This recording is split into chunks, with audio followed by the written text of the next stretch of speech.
Thank you very much. Now for the main event of the evening, please can you put your hands together for Josef Davies-Coates.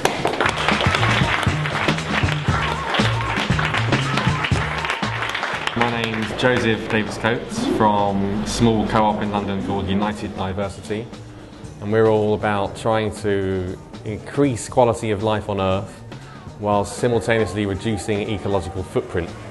And we try and do that by helping people to discover, contribute to and replicate intelligent responses to climate, energy and economic uncertainty.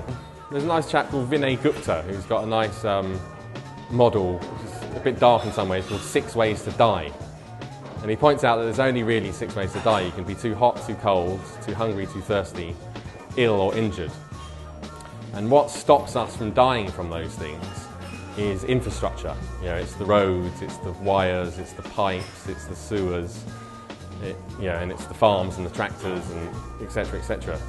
But all of that infrastructure at present has been built and created during the age of plentiful cheap oil, which is built in a sort of dependency on abundant cheap fossil fuels, which is increasingly a thing of the past. So it's not only dependent on fossil fuels, but it's also by and large owned and controlled by large unaccountable corporations who don't necessarily have their customers' best interests at heart. Almost they're compelled to provide the maximum return to shareholders. So the infrastructure which stops us dying, to put it sort of crudely, is going to start struggling, both because of, in part because of the economic troubles and not having enough money and credit to fund new projects, but also because of the limitation on the amount of energy supply.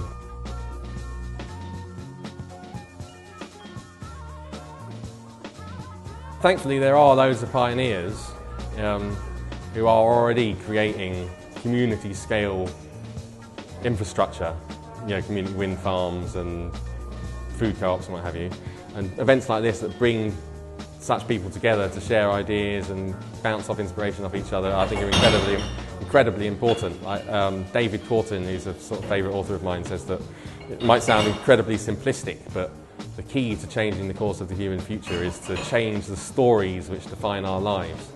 So instead of the sort of stories of empire, more is better and security means arming yourself and meaning is from shopping, the more that we're sort of building and sharing the stories of community, of Earth community, of sharing and our acknowledgement of our oneness and our interdependency and stuff, the better. So in short, get together with other people and start co-ops which do start building the community scale infrastructure which will keep us not just staying alive but hopefully thriving in the challenging times ahead. Next week, I can't wait. This is going to be, I've been looking forward to this one. We've got Mark Boyle, the moneyless man, who's coming. He's a guy who was an economist, looked deeply into the money system and the effect that our money system has on our communities, our lives, and the planet. And his intelligent response to that was to actually find out if it's possible to live without money.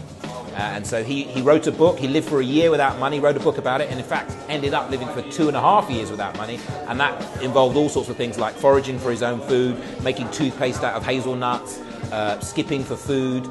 But what he found was that he was much, much happier living that way. Now, he doesn't anymore because he's now on a much larger project. He started something called the Free Economy website, which is the world's largest and fastest growing alternative economy. And it's an economy where people basically share and trade skills and resources.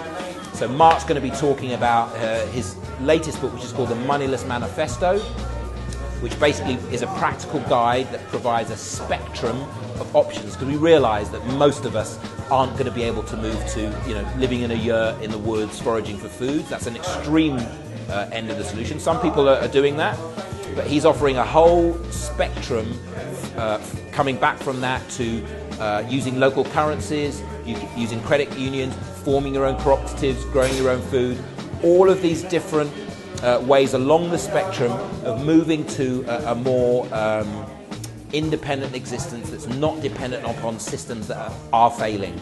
And Mark's a wonderful speaker. He comes from the heart. He comes from practical experience. He's really done it himself. He doesn't preach.